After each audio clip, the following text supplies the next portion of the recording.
I married the most dangerous mafia in the world. The whole underworld was shocked. I, a Ugandan college student who grew up in poverty, met a man once and we both fell in love at first sight. It turns out he is the infamous Mafia. We married. I never expected what came next. This is part 15. If you are new here, I recommend starting from the beginning. It was 2 in the morning, and the whole house was quiet in a way that almost did not feel natural. Amina woke because something low in her belly tightened. It was not sharp. It was not panic, just a slow pull like her body was testing the waters first. She did not jump up. She stayed still under the cotton sheets and placed her hand gently over her stomach. She did not rush. She only breathed. The small lamp beside the bed was still on, pouring a soft amber light across the room. Thabo slept beside her, even in his sleep, turned slightly toward her, as if his body knew where she was. One arm stretched across the space she had just left. His breathing was deep and steady, the sleep of a man who carries too much weight in the day and finally lays it down at night. Another tightening came, a little stronger this time. She pressed her palm more firmly against her belly. Is this it? The hospital bag sat near the foot of the bed, half zipped. She had unpacked and repacked it twice that week, smoothing every small onesie with care, as if neat folds could promise her a safe delivery. Just looking at that bag made her chest rise and fall in the same breath. She began counting the seconds, quietly in her head, eyes fixed on the ceiling. When the pressure eased again, she released a slow breath. Maybe not yet. Or maybe, yes. She turned her head and studied Thabo's face in the dim light, the faint scar near his jaw, the crease that rested between his brows, the one that never fully disappeared, even in sleep. Power did not leave him just because his eyes were closed. It held on to him. When he was awake, rooms shifted. People waited. Decisions leaned toward him. If she woke him now, the quiet would scatter like birds startled from a tree. What she was still measuring alone would become real, urgent. Phones would start ringing, instructions would be given, plans would fall into place the way they always did around Thabo. She was not ready for that yet, so she eased herself out of the bed carefully. The floor was cool beneath her bare feet. She paused, waiting to see if another tightening would follow. Nothing. She reached for her robe, wrapped it around her body, and stepped into the hallway. The nursery door stood slightly open. Inside, the air carried the faint scent of baby lotion and clean cotton. She switched on the small moon-shaped nightlight. A gentle glow spread across the room, brushing over the patterned wallpaper in the crib. She walked to the dresser. The clothes were folded in neat stacks. Socks no bigger than her thumb. A pale green onesie with tiny elephants stitched across the chest. She picked up one sock and smoothed it between her fingers. Another tightening began. She leaned her hip against the dresser and closed her eyes. In through her nose, out through parted lips. The feeling moved through her, steady and intentional. Not chaos, not yet. Just her body doing what it was created to do. Steady, she whispered. When it passed, she folded the sock again and placed it back exactly where it had been. Order helped her mind settle. If the small things stayed arranged, maybe the larger things would not fall apart. Through the window, the skyline of Johannesburg blinked in the distance. The city never truly slept. Somewhere beyond the gates, a car passed. A guard's radio crackled briefly, then fell silent again. The small red light of the security system blinked from the corner of the ceiling. Protected as their kind of life could ever be. Her eyes moved to the crib. It looked impossibly small. And impossibly important. Their son would enter a name that already carried weight. He would walk into rooms where grown men lowered their voices, into a family where sons were measured for strength long before softness. Would he grow into that, or would it shape him too hard? She lowered herself slowly to her knees beside the crib. The floor pressed its coolness into her skin. She slipped her hands through the wooden slats and rested them on the mattress. Let me be strong, she murmured. Let him be safe. Let us both come through this. There was nothing dramatic in it, just a simple, honest plea. Another contraction cut through her. Stronger now. She gripped the crib rail, her jaw tightening. This one was no longer testing. It was speaking clearly. For a brief moment, fear flickered inside her. Not fear of the pain, but of what waited on the other side. Becoming someone's mother. Standing as the shield instead of standing behind one.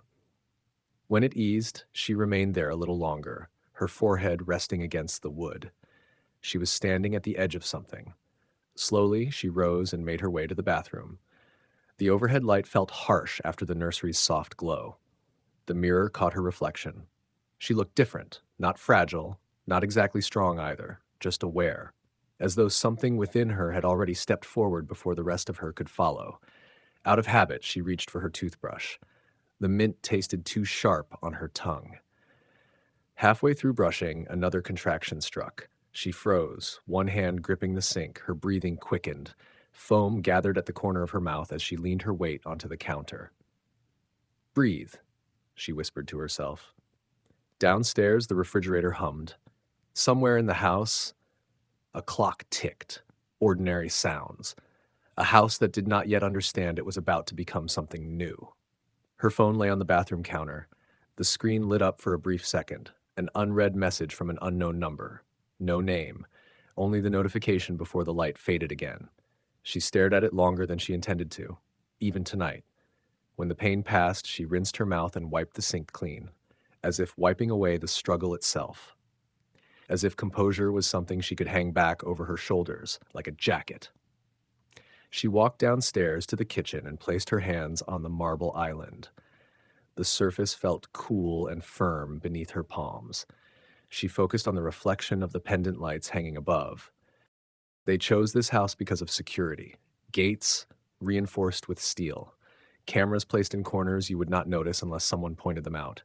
Guards who changed shifts without any clear pattern.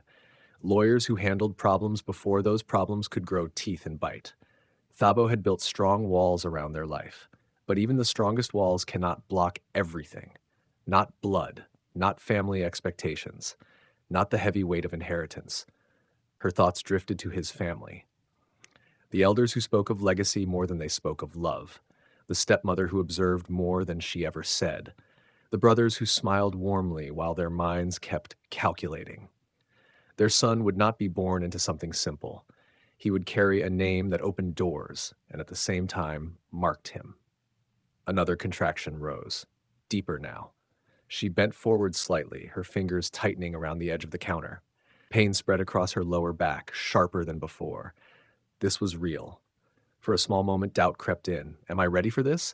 Can I keep him steady in a world like ours? Then the baby shifted inside her. A small movement, but clear, undeniable. Her face softened. "I'll protect you," she whispered, "no matter what." She was not saying it just to comfort herself. It felt settled, like something already written. The pain eased again, leaving her clear-minded, though her body trembled lightly. She looked down the hallway, leading back to the bedroom. Thabo was still asleep, still unaware that everything had already begun to change. If she woke him now, the machine would come alive. Drivers alerted, doctors called, security tightened. His voice would change into command, and once that began, the quiet would be gone. If she waited just a little longer, this moment would remain hers. The last stretch of time where it was only her and the steady rhythm of her body preparing to open. Another contraction came. Stronger. She pressed her palm against her stomach and closed her eyes, counting through the wave. The marble under her fingers felt cool and steady. When she opened her eyes again, the house did not feel smaller, only closer, as if the walls themselves were listening. The red security light blinked once more. Outside the gates, a car slowed briefly, then continued on its way. Inside, something older than fear had already started. She lifted one careful foot and stepped toward the hallway. And for the first time that night, she understood that waking him would not only mean safety, it would mean their son was no longer hidden, no longer only hers. She stopped at the bedroom door. Then she reached for the handle. When she opened the bedroom door, she found that he was already awake. He was not sitting up. He was not startled like a man pulled suddenly from sleep. He was simply lying there, watching her. The lamp still gave off that low amber light, softening the room, but not his eyes. Those were clear, alert, fixed on her. Amina. He did not ask what was wrong. He only said her name. She remained by the door, one hand supporting the weight under her stomach, the other holding the frame. Another contraction was rising, slower but deeper this time. She felt it begin in her lower back before it wrapped itself across her abdomen. She drew in a careful breath. I didn't want to wake you. Immediately, he pushed himself upright and swung his legs over the side of the bed. How long? There was no fear in his voice, only attention, sharp and steady. Not long, she answered. It might be early, it could still be nothing. Even as she spoke, the words did not convince her. A contraction tightened her face before she could hide it. His eyes dropped at once, to the stiffness in her shoulders, to the tension around her mouth, to the way her breathing shortened before she forced it back under control. He had built his life on noticing the smallest shifts. And this was not small. This isn't nothing, he said quietly. She walked across the room slowly and lowered herself onto the edge of the bed. He moved to stand in front of her without hesitation, placing his hands on her knees. Warm, steady. It might take hours, she murmured. I can handle it. He studied her closely, the thin shine of sweat near her hairline, the firmness in her jaw. She was not afraid of pain. He knew that very well. She was only trying to hold on to the quiet a little longer. We're not trying to prove anything tonight, he said. His voice was not harsh, just firm. His thumb moved slowly over her knee, anchoring her. I'll call the doctor. She reached forward and wrapped her fingers around his wrist. Not yet.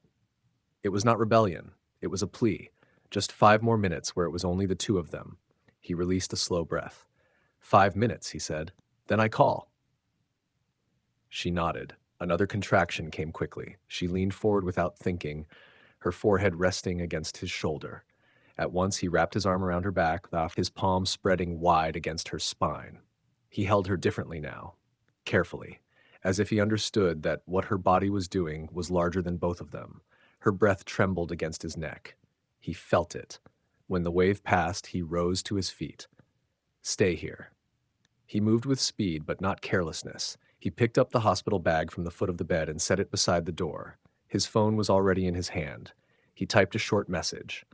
A few seconds later, it vibrated in reply. Morning meetings were canceled. No explanation offered. He pulled on the shirt he had worn the previous day and fastened his watch around his wrist. For a brief moment, he looked down at the face of that watch. Time did not feel the same tonight.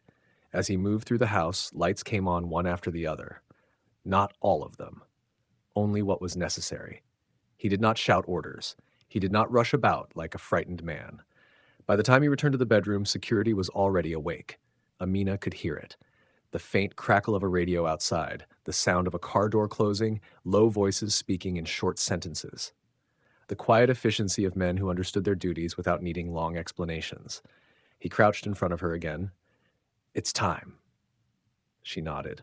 He helped her rise carefully, one hand firm at her elbow, the other steady at her waist. And as they walked, he did not release her. Outside, the night air was cool, carrying the faint smell of wet asphalt. 2 black vehicles waited just beyond the gate, engines humming softly. One of the guards stepped forward and opened the rear door.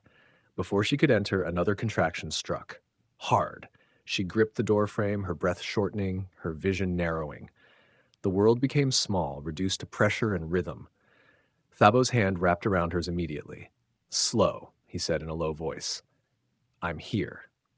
The guard turned his face away, offering them privacy. When it passed, she eased herself into the back seat. The leather felt cool beneath her. She could still catch the faint scent of baby lotion from her robe. Thabo entered beside her. The door closed gently. The cars began to move. Johannesburg at 3 in the morning felt suspended in time. Streetlights stretched in long golden lines across the windows as they passed. The roads were nearly empty. In the front seat, the driver spoke quietly into his earpiece. Another vehicle followed behind them. A third moved along a parallel route. Protocol.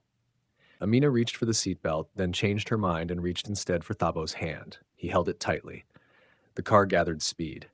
Slow down, she said suddenly, her voice tightening as another contraction began to build. The driver glanced at them through the mirror. We need to maintain speed, ma'am. She's uncomfortable, Thabo said evenly. The roads are clear, sir? The contraction rose sharply, her nails pressed into his skin. He leaned forward slightly. Reduce speed. He did not lift his voice. He did not need to. The engine quieted. He turned his full attention to her and moved his thumb over her knuckles in slow, steady circles. Look at me, he said softly.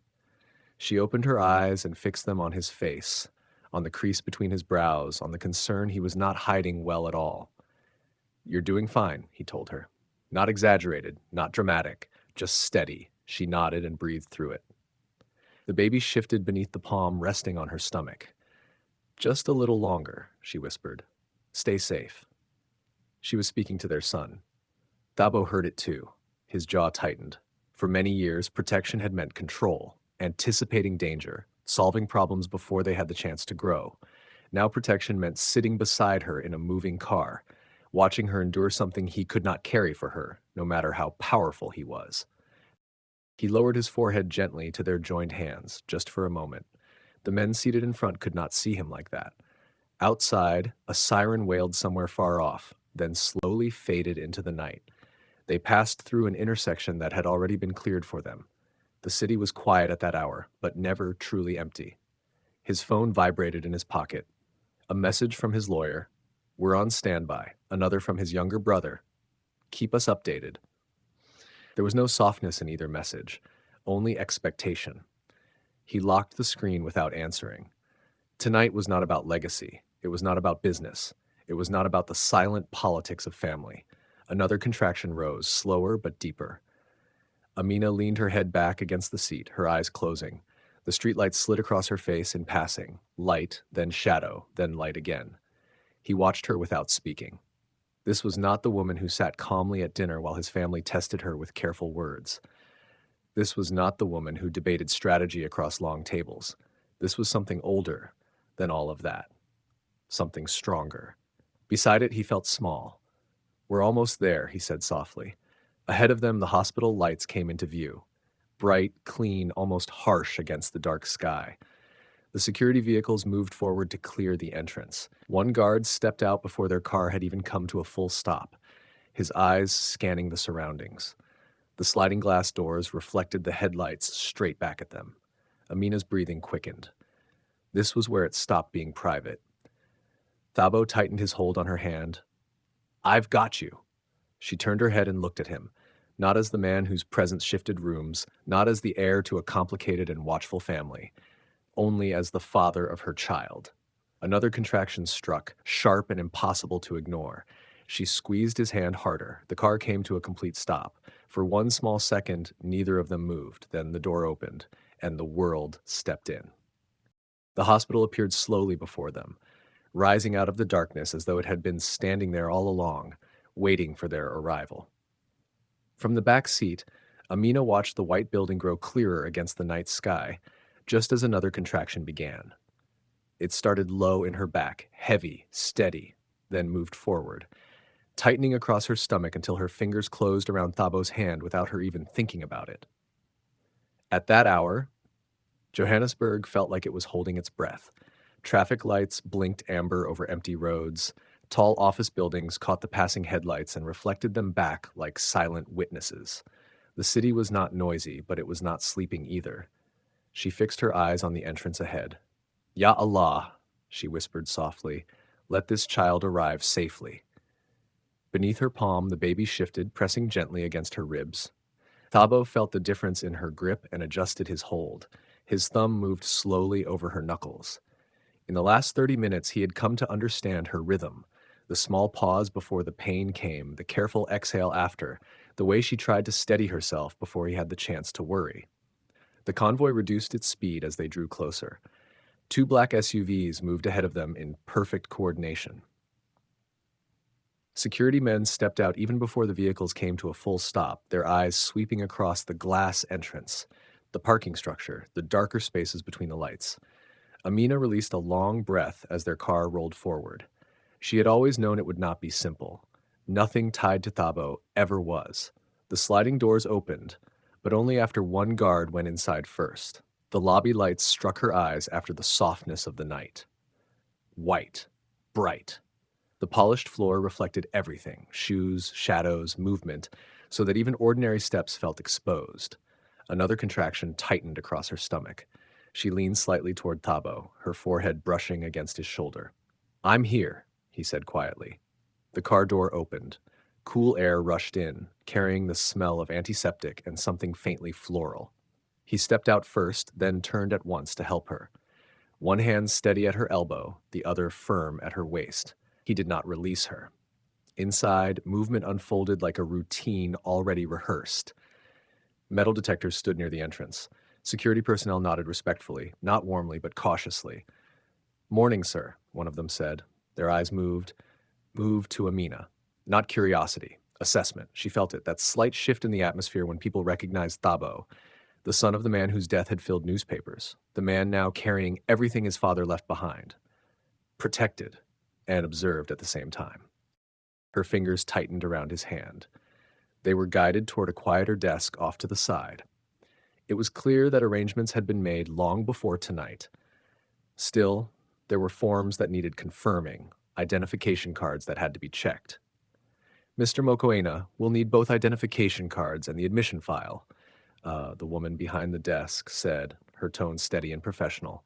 Thabo handed over a folder he had already prepared. "Everything should be there." The woman's eyes shifted from him to Amina. "When did the contractions begin, ma'am?" "About an hour ago," Amina replied before Thabo could answer. Her voice did not shake. This was her body, her labor.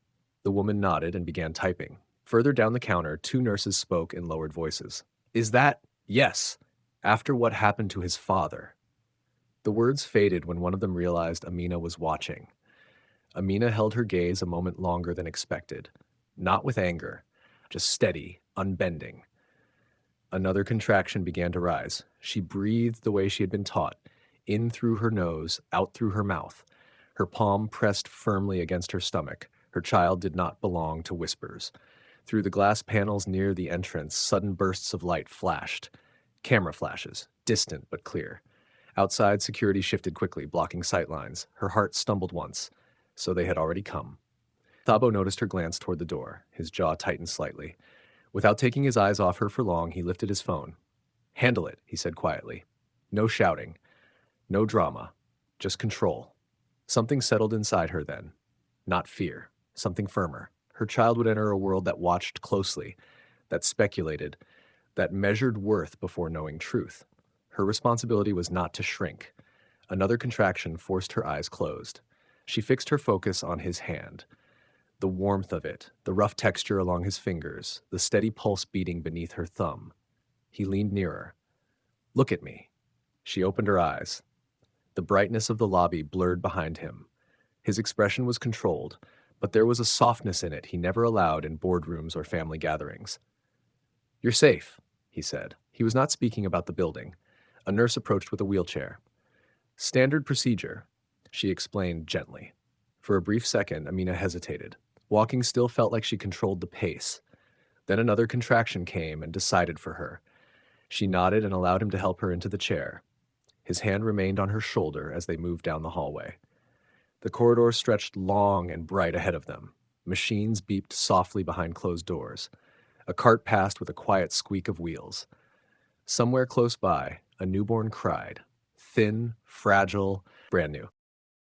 Amina swallowed slowly. Soon. Her phone vibrated inside the pocket of her robe. "Grace, are you at the hospital?" "I'm praying." Before that notification faded, another appeared. Her mother's name glowing softly on the screen from Uganda. She did not answer either of them. Instead, she pressed the phone gently against her chest for a brief moment. Distance felt heavier tonight than it ever had. As they turned the corner of the corridor, she saw them. One of Thabo's brothers stood near the waiting area, his hands clasped behind his back in that familiar posture. His stepmother stood beside him, calm and perfectly arranged as always. They had come. Quietly. Deliberately. Legacy never missed moments like this. Her stomach tightened again, partly from the contraction, partly from awareness. Thabo saw them too. His posture adjusted almost without thought, that instinct inside him to evaluate, to calculate, to prepare. Then he looked down at Amina, and he chose. "They'll wait," he said softly. He did not say it to them, he said it to her. The doors to the labor ward came into sight, wide, white. Above them, a red sign read, "Maternity." The nurse sanitized her hands before pushing the doors open. As they drew closer, Amina felt the boundary clearly in her spirit. Beyond those doors, everything narrowed. No cameras, no whispers, no family politics pressing through glass, only breath, only pain, only a child coming into the world. She reached for Thabo's hand again, gripping it more firmly this time. I need you steady, she whispered. He brushed his thumb across her wrist, feeling how fast her pulse was beating. I am. The doors opened. Bright light poured out to meet them. The smell of antiseptic grew sharper. Machines hummed quietly. A monitor blinked in steady rhythm. A hospital gown lay folded carefully on the bed. Amina drew in a long breath. The cameras were still outside. His family was still waiting. The weight attached to his name had not vanished. But inside this room, something greater was taking place. She looked at Thabo, not as the man surrounded by security and inherited enemies, only as the father of her child.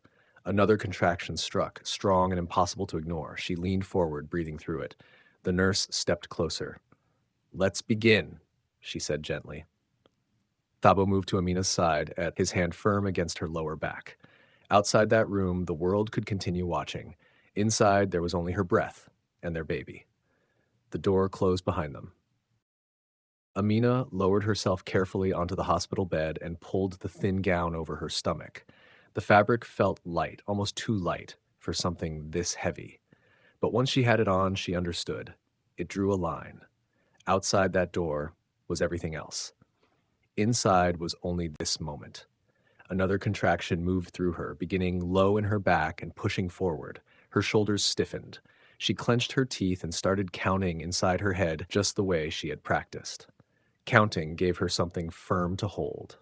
Thabo placed the hospital bag beside the chair, a little uncertainly, like a man who did not know where anything truly belonged in such a room. His eyes traveled across everything: the monitor, the IV stand, the small folded blanket waiting quietly on the side table. He shifted his weight from one foot to the other, his hands hovering briefly over equipment he clearly did not understand. But he did not release her hand. When a shadow crossed the frosted glass of the door, he glanced toward the hallway. Nurses passing, a security guard adjusting his earpiece. Even here, the outside world had not vanished completely. A nurse entered holding a clipboard. Just sign here, ma'am, she said gently.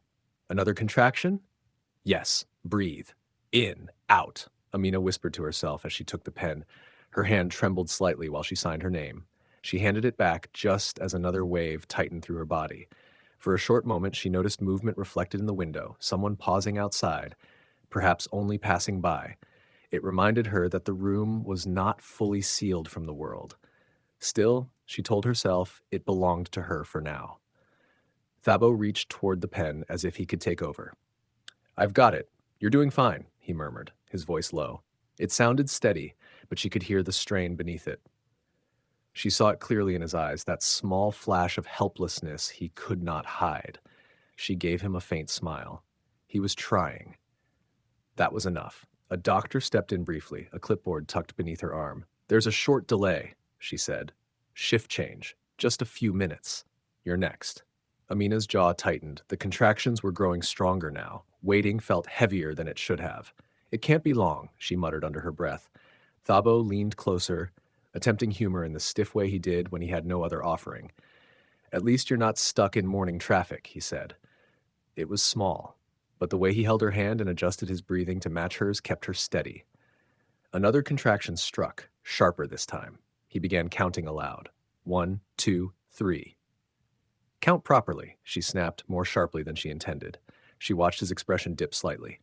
Sorry, she added quickly. It just hurts. He nodded immediately. Okay, I'm here. You're doing great. The machines hummed softly around them. The fetal monitor beeped in a steady rhythm. Somewhere along the corridor, a cart rolled past with a quiet squeak. Nurses' shoes whispered over the polished floor.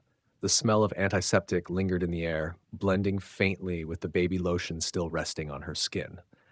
It felt strange to her, how labor was something so private, yet it unfolded in a place that moved according to procedure and routine. Beyond those walls, she knew there were people waiting. Family, staff, perhaps even cameras still lingering outside. It did not frighten her the way she once imagined it would. If anything, it sharpened her focus. This child was not a headline. Another wave of pain rose, stronger than before. She gripped the bed rail until her knuckles lost their color. She counted each breath carefully. In, out, in, out. Thabo's hand covered hers, his fingers wrapping around as if by holding tightly enough he could keep her from breaking apart. His jaw was set firm. His own breathing was not as steady as he wanted it to be. He glanced at the fetal monitor, watching the numbers flicker, then back to her. In his face, she saw something new, awe sitting side by side with fear. "You're doing beautifully," he said in a low voice. There was no exaggeration in it, only truth. Another contraction reached its peak. Her body trembled slightly as it passed. Sweat gathered along her hairline. Her arms felt heavy from gripping the rails. Between the waves, she murmured quiet prayers. "Please, keep us safe. Just a little longer." Her lips moved barely at all. Thabo leaned so close their foreheads almost touched. "I'm right here," he whispered. "Always." She noticed a nurse adjusting the curtain near the door. Another small movement in the hallway. Even now, the hospital carried on around them. She forced her focus inward. Thabo's hand lifted from the rail for a brief second, then returned to hers as though he needed that connection just as much. She felt the slight tremble in his fingers, even though he tried to steady them. This was the first time she had seen him unable to fix something. He could command companies, settle negotiations, tighten security with a single call. But this was her road to walk. The nurse came back to check her vitals and adjust the fetal monitor. Thabo leaned in, awkwardly touching the IV line before pulling back, uncertain whether he should interfere. Still, his other hand stayed firm in hers. Another contraction began to build. She drew in a deep breath, bracing herself as the pressure grew heavier, more insistent. It felt different now, closer, urgent. The room was quiet, yet full of tension. Every beep from the monitor, every shift of her body, every squeeze of his hand seemed louder than it should. She held the rail again and breathed through the pain. His hand trembled slightly in hers. She felt it clearly, even if he believed she did not. Outside those walls, the world could wait. The whispers, the flashing cameras, the weight of family expectations. Inside this room, everything narrowed to breath, to pain, to the steady rhythm of a child ready to enter the world, and to the way they held on to each other through it. The next contraction struck Amina with force. Her body went rigid, her back pressing hard into the bed, her fingers digging into the rails as if they were the only solid things left in the world. Her breathing turned sharp, quick, almost scattered, until she forced herself to slow it down. And then the thought entered her mind, sudden and clear. What if I don't survive this? It was not loud, it was not dramatic, but it was real. Every muscle in her body strained against the pain. Her hand crushed Thabo's, and this time she did not even think to apologize. The fetal monitor beside her shifted its rhythm. One uneven beep, just one, made her stomach fall. Her eyes flew to the screen. The numbers flickered in a way she did not like. She imagined the small heart beating beneath her palm. No, not now. Please. Not now. Her thoughts ran through every fear she had ever tried to bury. Loss. Headlines. An empty crib. The kind of silence she knew would break her beyond repair.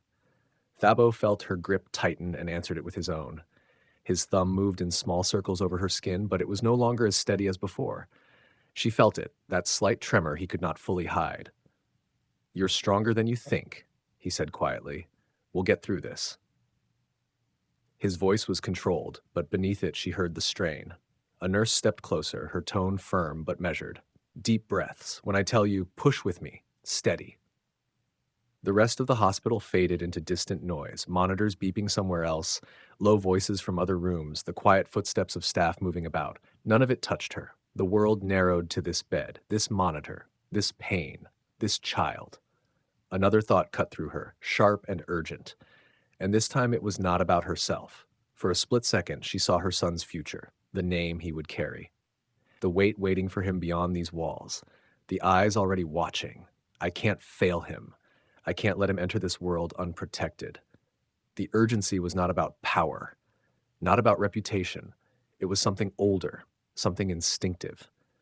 The next contraction was stronger than the one before. A cry broke from her mouth before she could hold it back. Her arms trembled from supporting herself. Sweat gathered along her hairline and trailed down her neck.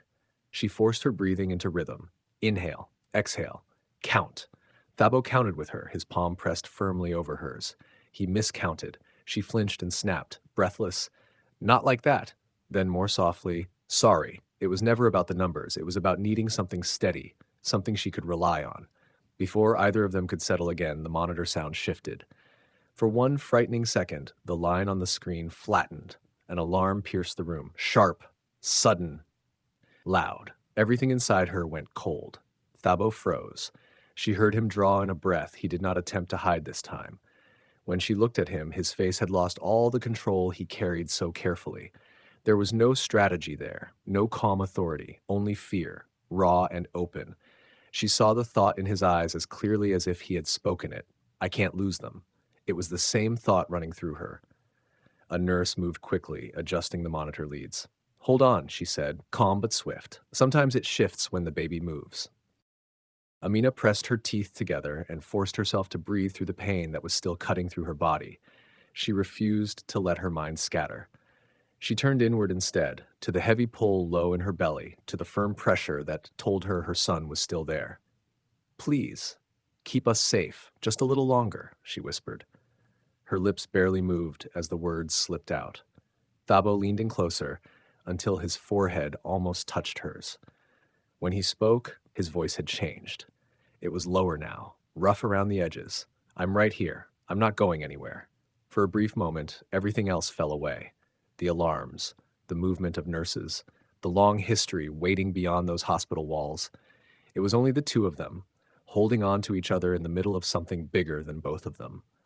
Then the monitor found its rhythm again. A steady beat returned. The green numbers stopped jumping and held firm. The alarm went silent. They both let out their breath at the same time. Relief moved through the room, but it did not wipe away the tension. It only made it thinner, less sharp.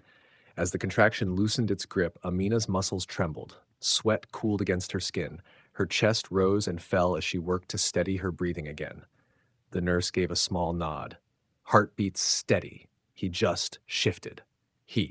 That one word settled her. Thabo's hand was still wrapped tightly around hers. It was still shaking just a little. He did not realize that she felt it. She turned her head slightly to look at him. His jaw was clenched. His shoulders were stiff. His eyes were darker than she had ever seen them before. He had felt it too. Outside that room, he carried a name that meant something. A company. Expectations. Rivals. Duties that never rested. But in here, none of that followed him. Here, he was only a man afraid of losing his family. Another contraction began to rise, slower now, deeper, carrying a different weight. She drew in a careful breath. The fear had not vanished. It stayed at the edges of her thoughts like a quiet warning. But something else stood stronger than it. The baby was coming. And whatever waited outside, the cameras, the relatives, the heavy inheritance already forming around their son's name, could wait. In that room, everything came down to breath, to pain, to the steady rhythm of a small heart that had found its beat again. She tightened her fingers around Thabo's hand. The next wave was building, and this time she lifted herself to meet it. The contraction had not even fully loosened its hold when the monitor stumbled again. Amina felt the shift before her eyes reached the screen. Thabo's hand closed tighter around hers. Not in comfort this time, not steady, tight. His fingers pressed into her knuckles as if strength alone could stop the numbers from falling. The alarm gave a short, sharp cry. Breathe, both of you, the nurse said calmly, adjusting the sensor resting on Amina's stomach.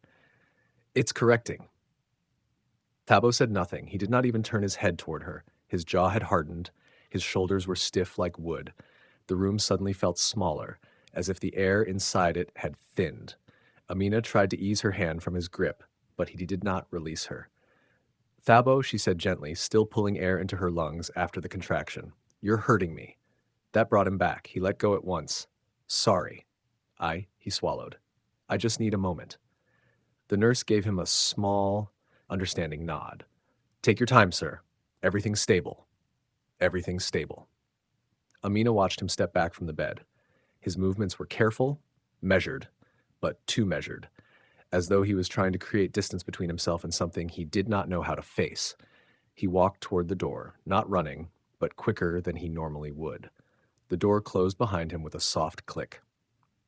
Another contraction began to gather, low and steady like a drumbeat beneath her skin.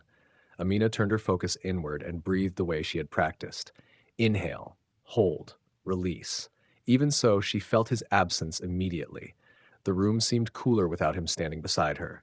He scared. The understanding did not frighten her. Instead, it made something inside her soften. For months, he had stood firm, managing threats, sitting with lawyers, speaking to elders in that calm voice that made people listen. He had arranged security on this hospital floor the way a man arranges pieces on a board.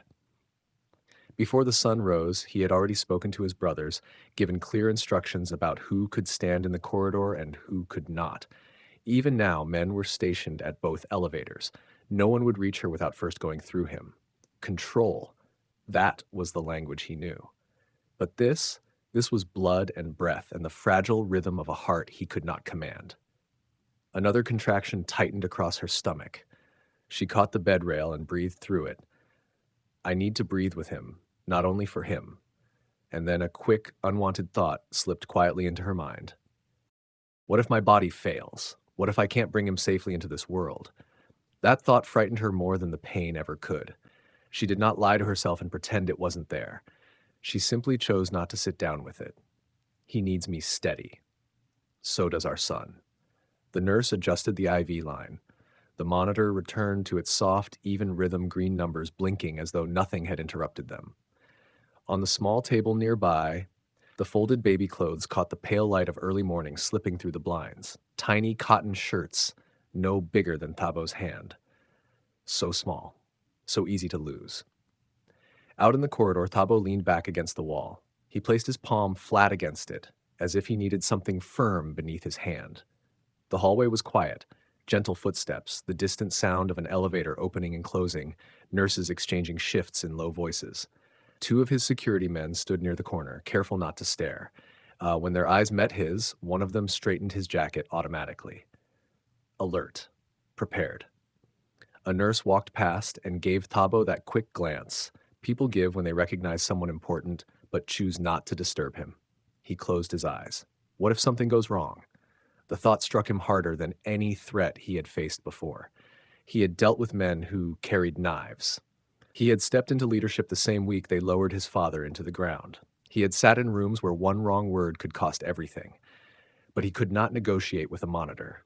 He could not command a heartbeat. For a brief second, an image rose in his mind, walking out of that room alone, signing papers alone, returning to a house prepared for a baby only to find silence waiting inside. His stomach twisted. I can't lose them. Not now. Not after everything I've done to protect them. His chest tightened. He forced himself to breathe slowly, in through his nose, out through his mouth. Again. Again. Further down the corridor, his older brother stood beside one of the family lawyers, papers in their hands, speaking in low tones, waiting. They were there to support him. They were also there because this moment carried weight, because this child meant continuation, a future that many people were already counting on. Expectation pressed against him from every direction. He straightened his shoulders. When he stepped back into the room, he paused by the small table where a nurse had laid out additional consent forms. Just a signature here, she said politely. The pen felt heavier than it should have. His hand trembled slightly, not enough for others to comment, but enough for him to feel it. Enough that the nurse likely noticed and chose kindness over acknowledgement. He lowered the pen to the paper and hesitated. His name, a father's name. A memory rose. Standing years ago in another hospital room, watching his own father sign documents with steady hands. Insurance forms, transfers, papers that quietly assumed tomorrow was guaranteed. For a moment, he was that boy again, standing beside a hospital bed, listening to machines he did not understand, promising himself he would grow into a man strong enough to protect what his father could not hold on to. He signed. The signature looked steady. His pulse was not.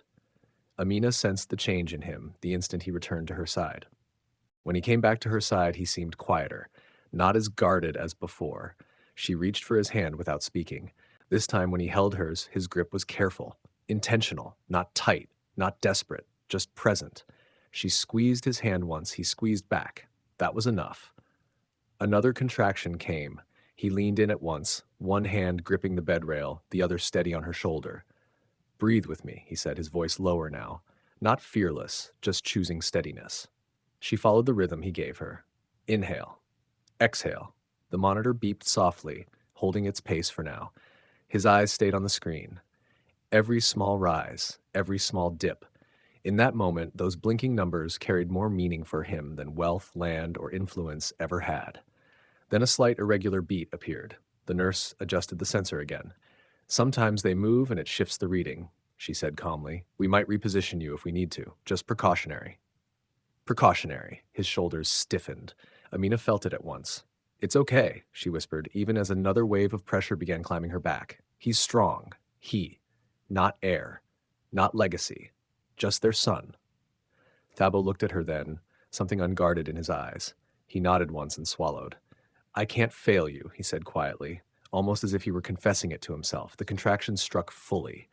This time, Amina reached for him instead of the rail. Her fingers twisted into his shirt, pulling him closer as the pain spread through her body. He did not step away. He held her firmly. Outside the door, footsteps shifted, a low murmur from security. Somewhere farther down the corridor, a phone vibrated and was silenced quickly. None of that crossed into this space. Here, it was only breath, only heartbeat, only the frightening weight of loving something you could not command. The monitor gave one uneven beep. Then it settled again. Thabo leaned closer until his forehead nearly touched hers. "I'm here," he said, not claiming strength he did not feel, just present. Another wave was already rising, and this time when the monitor flickered, neither of them turned their eyes away. You know how sometimes a room changes before anybody speaks? Before a word is said, you just feel it in your bones? That is how it was. Everything had been flowing in rhythm, the nurse counting steadily, Amina drawing breath the way she had been taught, the monitor rising and falling as it should. Then there was a pause. Not long. Just long enough to feel wrong. She pushed. The pressure tore through her, hot, blinding. It felt as if her body was being opened from the inside, burning and stretching and emptying at the same time. Voices moved around her, hands adjusted her legs. The doctor's tone shifted. Not panic, no, just sharper, focused. And then it happened. Release. The weight she had carried for months was suddenly no longer inside her. Her stomach felt hollow in a strange way, light and heavy together. Even the air in the room felt different. They lifted the baby. She waited. You know that sound people always speak about? That strong, angry cry that tells you everything is all right? It did not come. It was not complete silence. There were sounds, cloth moving, quiet instructions, machines humming, but not a cry. The monitor gave a thin, uneven rhythm. Not an alarm, just not steady either. Her heart pounded hard against her ribs. Why isn't he crying? Just a moment, the doctor said calmly. They placed him under the warmer. A nurse moved with quick, practiced hands, towel, suction bulb, firm but careful motions. Another adjusted the overhead light. The brightness made everything look too sharp, almost unreal. Amina tried to lift her head, but her arms trembled. She was weak now, from the pushing, from the blood she had lost, from everything her body had given. "Is he?" she managed to say. "He's breathing," a nurse answered immediately. "Calm. Steady. We're just helping him clear some fluid." Breathing. She held on to that word like it was something solid. From the corner of her eye, she noticed a smear of blood on the linen near her thigh. Not too much. Not frightening. Just enough to remind her what her body had done.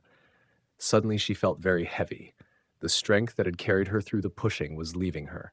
Thabo was beside her, and then someone stepped gently between them. "Sir," the doctor said evenly, "we need a little space. Please wait just outside." Polite, but not a request. Thabo did not move at once. Amina saw it, the way his shoulders went rigid, how his jaw tightened. His eyes remained fixed on the small body beneath the warmer, as if staring hard enough could make everything right. "Just outside?" he asked. "Yes, sir."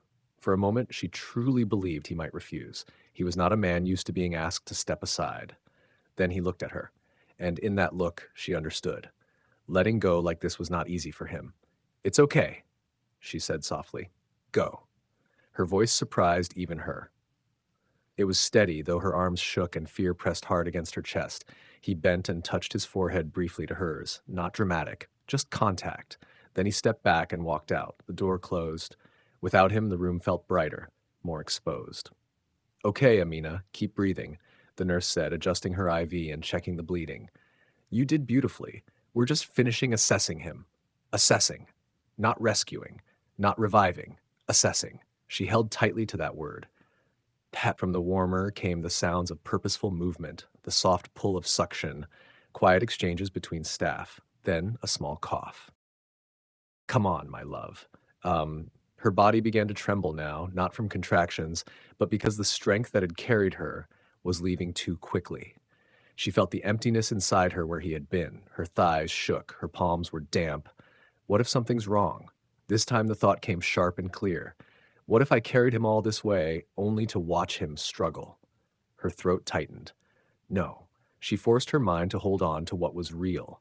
The clean antiseptic smell in the air, the warmth of the blanket resting over her legs, the faint scent of baby lotion someone had already opened, the steady sound of her own breathing. He is here. He is breathing. That is enough for this second. Outside in the hallway, Thabo stood just beyond the door, his hands clenched at his sides. The two security men near the corner straightened slightly when he stepped out. Further down the corridor, his older brother lifted his head from a quiet conversation with one of the lawyers, papers still in his hand. Their eyes met. No one spoke, but the questions passed clearly between them. Is everything secure? Is the child safe? Are we steady? Thabo gave the smallest shake of his head. Not yet. The hallway hummed with the low sound of air conditioning and distant footsteps. Somewhere a trolley wheel squeaked against the floor. A nurse looked at him briefly, then away, aware of who he was, aware of the tension that seemed to gather around him. Inside that room, everything that mattered was happening without him. He lifted his palm to his mouth and bowed his head. Just be okay. He was not a man who prayed loudly, but under his breath, so low it was almost nothing, he said, please. A memory struck him without warning. Standing at the foot of another hospital bed years ago. Machines breathing in place of a man. Tubes. The heavy smell of antiseptic. His father's hand growing cold in his own. Then another image pushed forward. The nursery waiting at home. Elders preparing for the naming. His stepmother watching carefully, weighing his strength by results. He swallowed. I will not walk out alone again. I will not let loss be what my son inherits. His phone vibrated inside his pocket. He ignored it. Whatever disagreement was unfolding, whatever political move was being arranged. It could wait. This could not.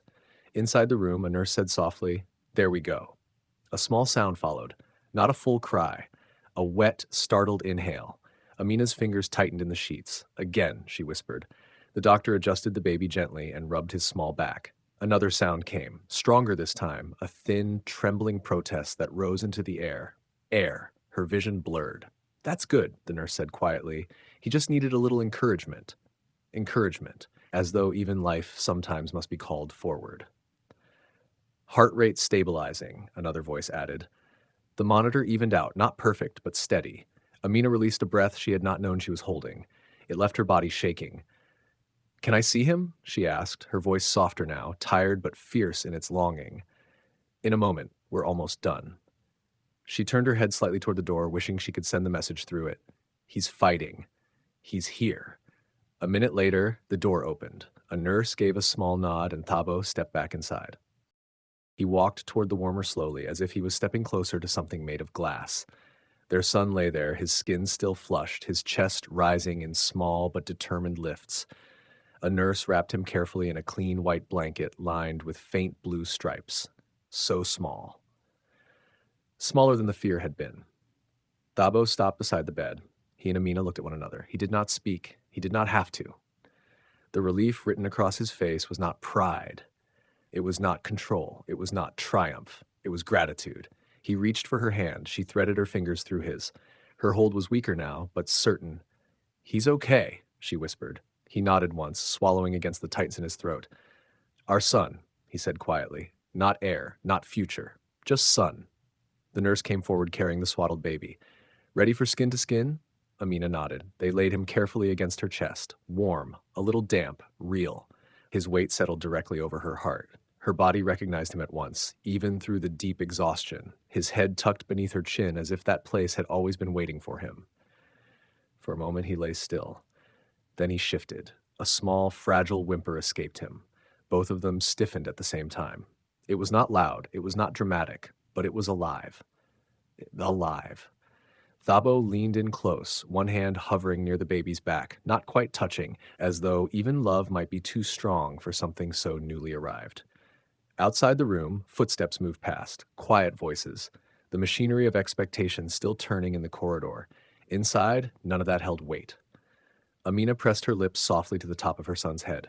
"Breathe," she whispered, to him, to herself, to the man standing beside her. The baby stirred again. Another sound gathered in his chest, deeper now. The monitor continued its steady rhythm, and then he drew in a breath that felt large enough to fill the whole room. You know that strange moment after something big has happened when the room does not become silent, but it feels as if it is holding its breath? That is how it was. The machines were still humming, gloves still snapping softly, metal instruments shifting against trays. Yet everything felt suspended, like time had paused just to look. Amina's body was trembling. Not from pain now, from the sudden emptiness, from the effort, from the shock of no longer carrying that weight inside her. For one brief second, she felt untied from herself, as though she might rise right off the bed. And then it came. A cry tore through the room. Sharp, full, offended. Not weak, not unsure. Alive. It was louder than she had imagined. Raw and demanding, as if he had arrived already prepared to argue with the world. Her breath caught before she even realized she had been holding it. Her head turned quickly toward the warmer where the nurses were gathered. He cried again, stronger this time. His little chest stretched wide, his tiny fists clenched tight, like he was ready to defend his place. Amina's throat tightened. Tears slipped from the corners of her eyes into her hair. She did not sob, she made no sound, they simply fell. Thabo stood beside her, completely still. He had not moved since that final push. His jaw was firm, his shoulders squared from habit, the posture of a man used to command. But he was not commanding this. He looked at their son the way a man looks at something both powerful and fragile at once. "Strong lungs," one of the nurses said with quiet approval. The cry filled every corner of the room. It filled Amina's chest too. It drove away the last thin thread of fear that had been clinging to her. He's here. He's truly here. A nurse wrapped him in a soft white blanket, quick but careful, then turned to Amina. "Mom," that word landed heavy. Final. For a small second, panic flashed inside her. "Me?" But she nodded. They laid him on her chest, and everything narrowed to warmth. He was heavier than she had pictured, yet still so small. Solid and delicate together, his skin was damp and unbelievably soft against hers. He smelled of iron and milk and something entirely new that had no name yet beneath the hospital air. His cry softened. Not gone. Just smaller now. Less angry, more uncertain. Without thinking, Amina curved herself around him. Instinct moved faster than thought. Her hand trembled as she smoothed the back of his head. Fine dark hair, soft and pressed down. His cheek brushed her skin and she felt it everywhere. Along her spine, behind her eyes, deep inside her chest where emptiness had lived just moments before. "Oh," she breathed. That was all she could manage. Oh, for a moment, love did not feel gentle. It felt enormous, almost frightening. What if I'm not enough? The thought came quick and sharp. Then it passed, but it left her slightly unsteady. Thabo stepped closer, slowly, as though he feared the moment might scatter if he moved too suddenly. He looked at the baby, then at Amina, then back again. His throat shifted before he spoke. "He's loud." It sounded almost like a joke, almost. But his voice was thick, and when his hand rested on the edge of the bed, it was not steady. Amina let out a trembling half-laugh. "Good. He should be." She adjusted the blanket around their son and began counting without even realizing she was doing it. 1, 2, 3. She pressed her thumb gently against each tiny finger as she counted. 4, 5. Carefully, ignoring the ache in her body, she shifted and lifted one small foot. "Toes too," she murmured. They were so small they almost did not look real. Thin, translucent nails, wrinkled pink skin. Suddenly he flexed them and she gasped softly, surprised. "Alive." Thabo leaned closer. 10, he asked in a low voice. She counted again, just to be certain. 10, she said, and her voice broke on the word. 10. He released a long breath that held steady almost to the end, then gave way. He was not truly watching the baby, he was watching her, the softness that had come over her face, the deep focus in her eyes, the quiet fierceness beneath her gentleness. He had seen her stand before his brothers without fear. He had seen her question him in rooms where older men chose silence. He had never seen her like this. The baby squirmed, scrunching up his face and letting out a small complaint. Not a full cry, just a protest. Amina lowered her voice at once. "I'm here," she whispered. "I'm right here." The words came naturally, as if they had been waiting for this moment. She bent and brushed her lips against his temple. I promise to protect you, she whispered. Always. Even from the things you don't see. The promise felt heavier once spoken, because she knew the kind of world he had entered. Thabo heard the change in her tone. He leaned in closer, his forehead almost touching hers. You're ours now, he said softly. Then quieter, his voice nearly breaking. Mine too. Not ownership, responsibility. The baby hiccuped suddenly, a sharp, tiny jerk. Both of them flinched. Is he? Amina began. The nurse smiled gently. Totally normal, just adjusting. Perfect baby. Perfect baby.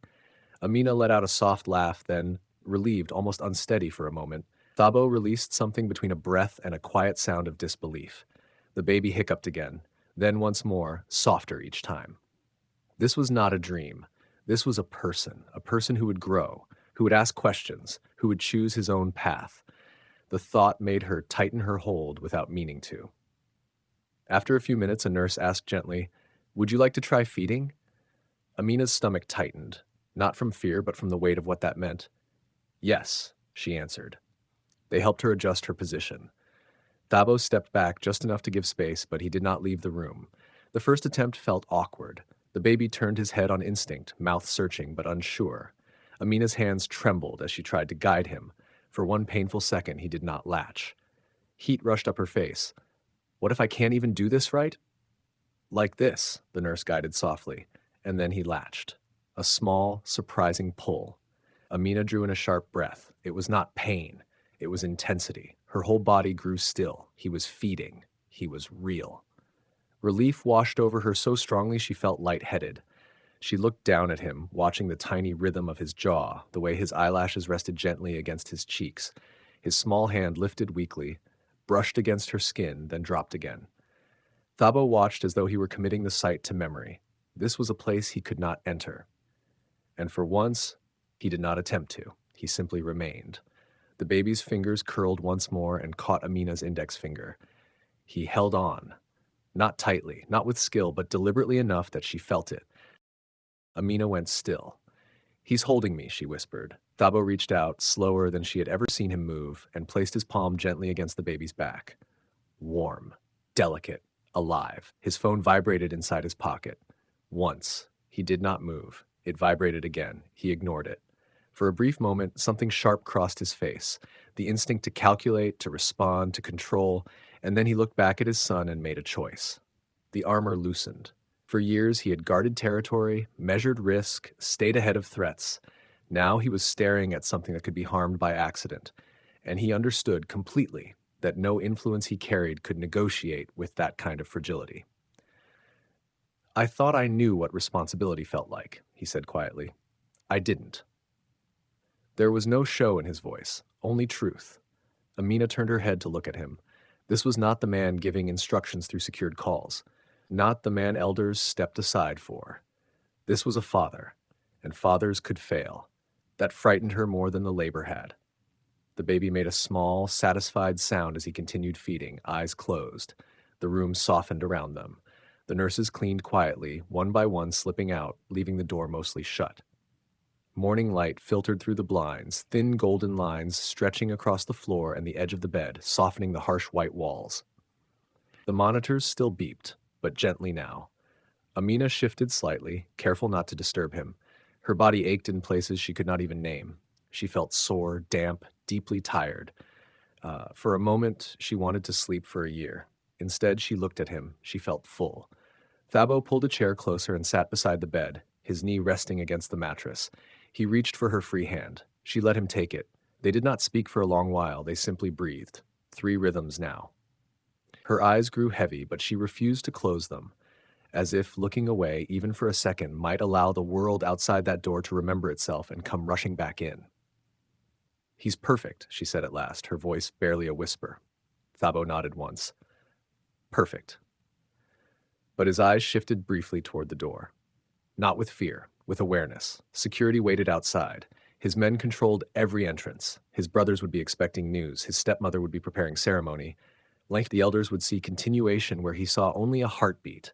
And somewhere beyond these walls, someone would see opportunity. Amina followed his glance and understood without needing words. She tightened her hold on their son. He will not be raised by fear, she told herself. He will not inherit blood as identity. The world could wait. Inside this room, there was only light, only warmth, only the astonishing weight of new life resting against her chest. She pressed her lips to the top of his head once more, and for the first time since the labor had begun, she allowed herself to feel it fully. Not fear, not only relief, but a love so vast it almost ached. And this time, when the tears came, she did not try to hold them back. By the time night finally settles, the hospital no longer feels like the same place. The sharp white lights from earlier have been switched off. Now there is only a small lamp near Amina's bed, casting a soft yellow glow that cannot quite reach the corners of the room. The machines hum and beep in their steady rhythm. Somewhere down the corridor, wheels pass by, someone coughs, a door shuts with a quiet click. Then, silence again.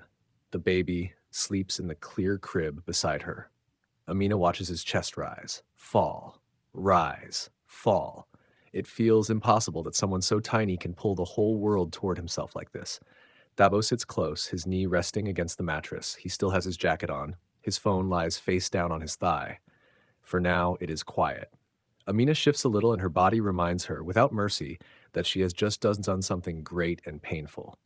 The ache spreads low in her hips along her spine. But even that feels distant compared to the weight pressing against her chest. I don't want this life for him, she says. She is not picking a fight. She is not making a declaration. She is simply speaking truth. Dabo's hand closes around hers immediately. I know, he says. No argument. No pretending he does not understand. Her eyes remain on the baby. I don't want him growing up always looking over his shoulder. I don't want him believing power is the only thing that keeps a man safe. The word stays between them.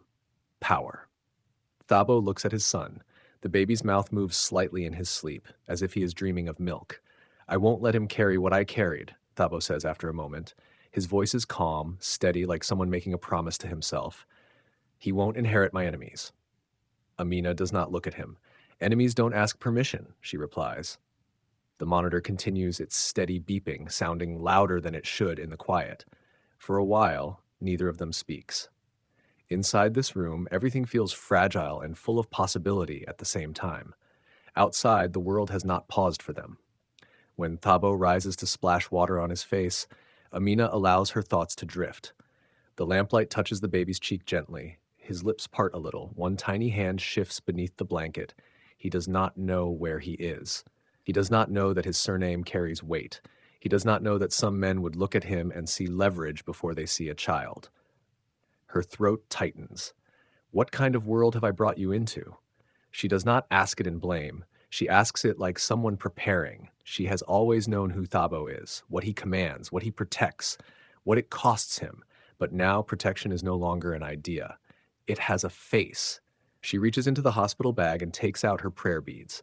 The wood is smooth from years of passing through her fingers. She presses them into her palm until the steady pressure slows her breathing.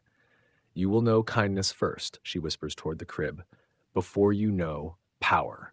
That much at least she can choose. Her phone lights up. Mama calling. Amina inhales before she answers. My child, her mother says at once, her voice thick with tears. Is he safe? Tell me he's safe. Amina gently turns the camera toward the crib. He's sleeping, she says softly. He's strong. On the other end, a long breath escapes, the kind that sounds like prayer. Then her father's voice comes through, calm, steady, grounded. You did well, Amina. 3 simple words. Praise, pride, expectation. Her younger siblings are noisy in the background, their voices climbing over one another. Does he have hair? Is he loud? Does he look like you? Even with the heaviness sitting in her chest, Amina smiles. He cries like he owns the place, she says. A familiar laugh bursts through the phone. Grace. Good. Start teaching him early. Don't let him start bossing you around, new mama. Amina laughs softly so she does not wake the baby. Then Ruth's quieter voice comes through. He looks like you, she says, but serious, like he's thinking. Amina glances toward the crib. He is, she murmurs. He's thinking. Her mother comes back on the line. You will come home, she says, gentle but firm. It is not a suggestion. He must know where he is from. Home. The word settles heavier than her mother probably intends. Thabo steps out of the bathroom, drying his hands. Amina's eyes move to him. I know, Mama, she says carefully. We'll bring him. She does not say when. Her father clears his throat before speaking. Protect him, he says, even from pride. For a moment, the room feels very still. Amina understands what he means. Do not let him become a flag that people wave. I will, she says. When the call ends, the room feels smaller, more solid somehow. Almost immediately, Thabo's phone lights up. He glances down. Elkis, we should be involved in the naming. It is tradition. Another message.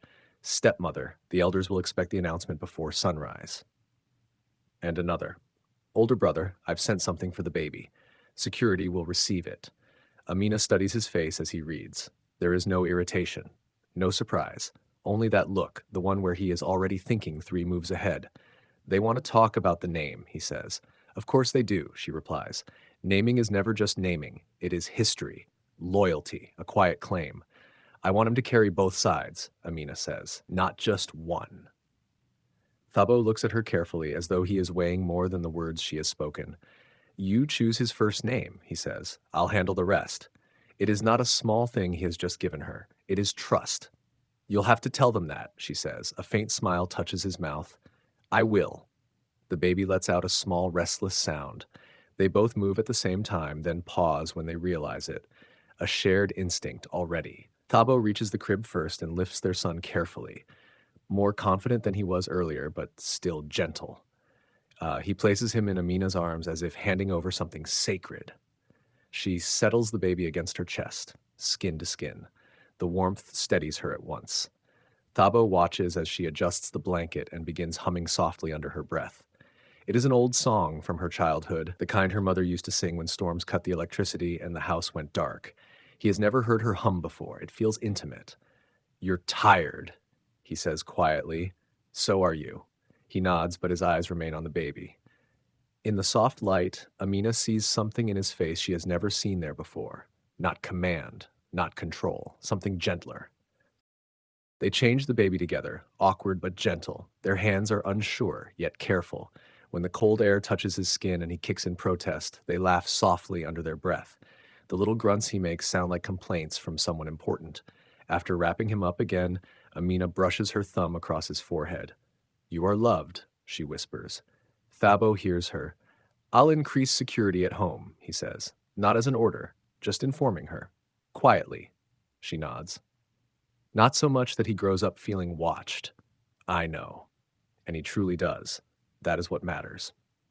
When the baby drifts back to sleep, they sit side by side in the dim light. Thabo's phone vibrates again. He turns it face down without even looking. Amina studies his profile. He has built something big and complicated and at times dangerous. But tonight he is only a man looking at his child. He doesn't have to take over anything, she says suddenly. Not your work, not the family expectations. Thabo draws in a long breath before he answers. He won't be forced, he says. He is not promising that the world will ignore their son. He is promising that he will not push him. Amina rests her head against his shoulder. We'll give him choices, she says. Yes. This time, he sounds like a man who believes it. The hospital sinks deeper into the night. The machines continue their steady rhythm. They pull the crib closer to the bed. Amina slips her finger through the bars until it rests near the baby's hand. Even in his sleep, the tiny fingers curl faintly toward hers. Thabo sees this and places his hand over hers. 3 points touching. No big promises, no long speeches. Just 3 souls, connected. Amina's eyes grow heavy. Before sleep carries her away, she looks at her son once more. He knows nothing about elders, nothing about rivals, nothing about ceremonies or negotiations. He knows only warmth. And the steady beat of 2 hearts learning how to move for him. She lets her eyes close. For tonight, that is enough. Outside the door, security shifts quietly along the hallway. Inside, they keep watch over one another. Morning does not ask if you are prepared. It simply arrives. The sunlight slips through the blinds and spreads pale lines across the hospital floor. In the daytime, the room feels smaller, not as sacred as it did in the night. It is just a hospital room again. Amina wakes little by little. First, the ache deep and low, as if something heavy has settled inside her hips and refused to leave. then the dryness pulling at her throat, then the slight trembling in her hands when she tries to stretch her fingers, and then she hears it. A small, steady breath. The baby lies swaddled beside her, close enough that she can feel the warmth from his tiny body. His mouth moves gently in his sleep. One hand has freed itself from the blanket, fingers curled as though he is holding onto something only he understands. She does not move at once. Even moving feels like too much. Her body feels like a house after a storm, still standing, but everything inside rearranged. Across the room, Thabo is folded into the chair. His chin rests against his chest. His shirt is wrinkled now. The jacket is still on him. Even in sleep, his hand stays near his temple, like a man caught halfway through a thought. They do not look like the people others imagine them to be. They only look tired. The baby makes a soft sound, not quite a cry, just a small protest. Amina shifts carefully. Pain flashes low in her body. She breathes through it and lifts him slowly against her chest. The contact settles both of them. Her breathing smooths out. So does his. Thabo wakes at the smallest rustle, his eyes open sharp, scanning the room before his mind fully catches up. Then they soften when he sees her holding their son. "You okay?" he asks, his voice rough from sleep. She nods. It is not the whole truth. For a moment, something rises in her chest, too large to give a name. Not sadness, not joy, just the weight of everything. She swallows it down. "I'm okay," she says again. His phone rings. The sound feels too loud in the quiet room. He checks the screen and exhales. Hospital administration. He straightens in the chair before answering. "Yes, we're here." A pause. Amina watches him try to concentrate while someone on the other end lists forms and procedures. Legal registration, time of birth, spelling of names. He looks at her suddenly, uncertain. "The middle name," she whispers. "You almost said it as his first." He blinks, nods, and corrects himself into the phone. The baby squirms. "Yes, that's spelling," Thabo says carefully. "No, without the H." Amina presses her lips together to stop herself from laughing. A man who can manage land agreements and delicate alliances without hesitation is now double-checking every letter for a birth certificate. They ask again for the time of birth. Thabo closes his eyes briefly before answering, as though carving the moment into stone inside his memory. When he ends the call, he rubs his face. "If they ask me for the time one more time." "It happened," she says softly. "He's right there." He glances at the baby, as if to confirm with his own eyes. "I can't control this," he says quietly, almost to himself. The baby stretches, unconcerned with paperwork or legacy. "Yes," Thabo adds after a second. "He's real." The phone rings again almost immediately. This time the air changes. His voice lowers, tightens. "Yes, not the main entrance." Amina listens, though she does not mean to. "Two vehicles," he says, staggered, no escort inside the maternity wing. He listens, his jaw tightening slightly.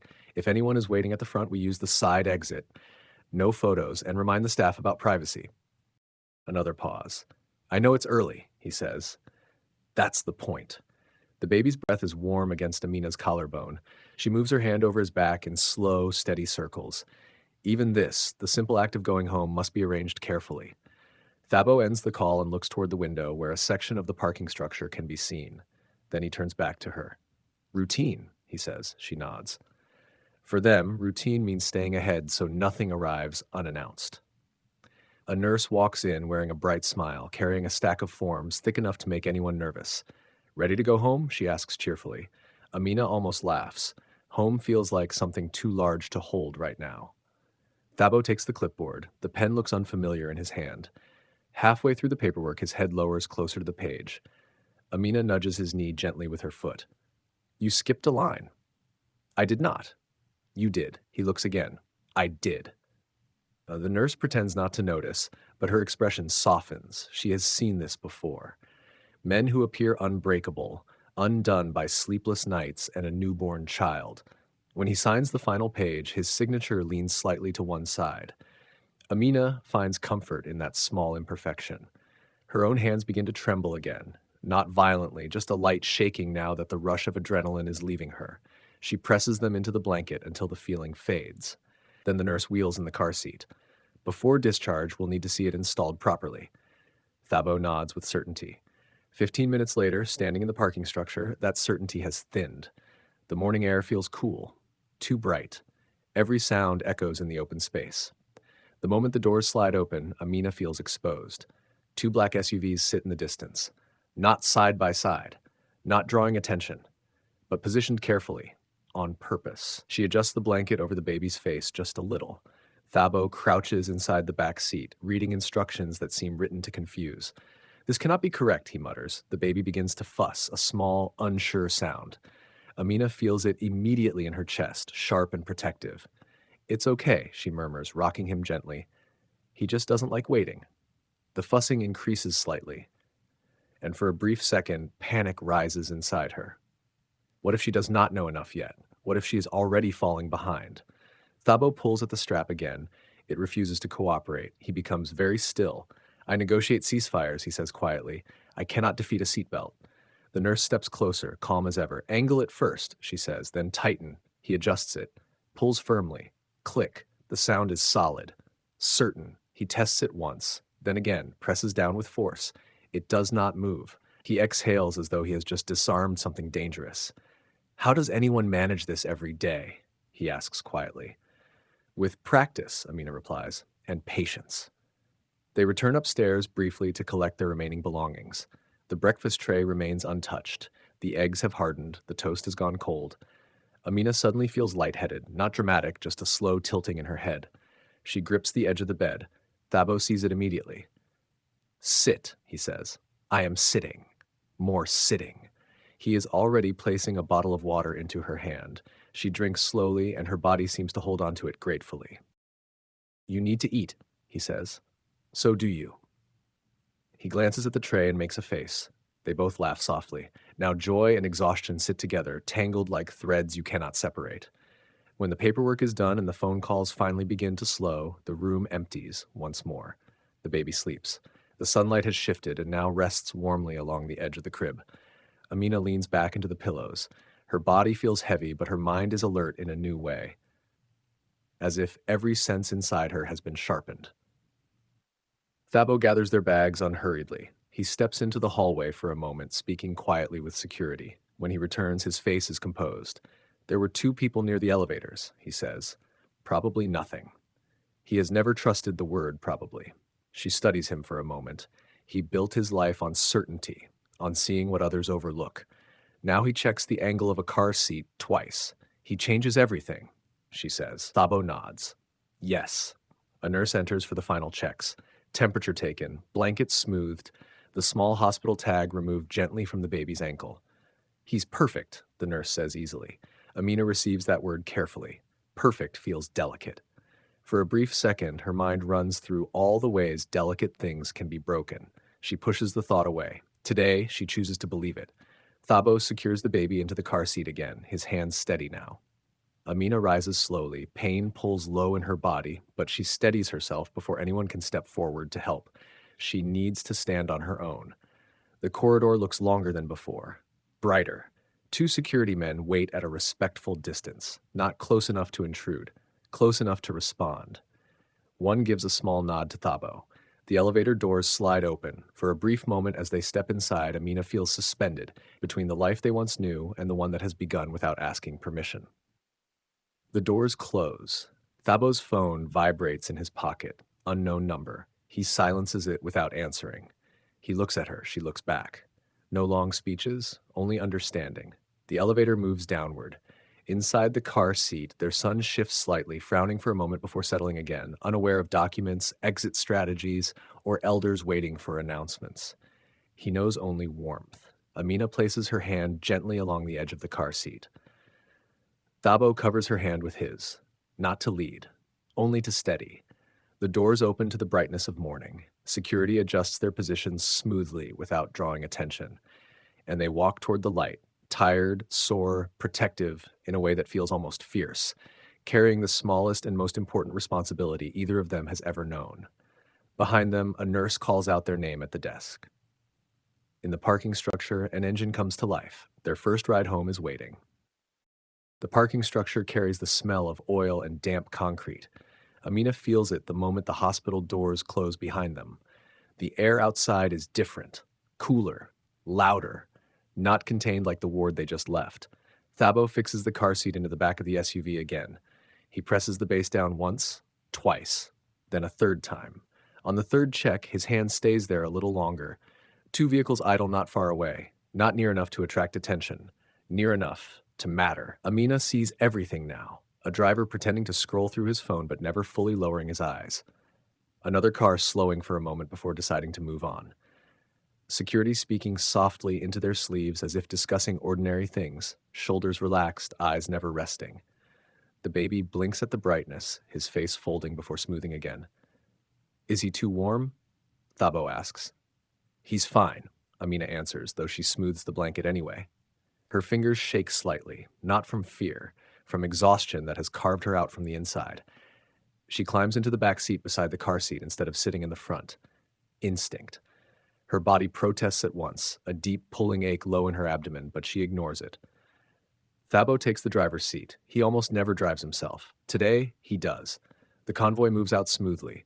One vehicle ahead, one behind. Johannesburg is waking.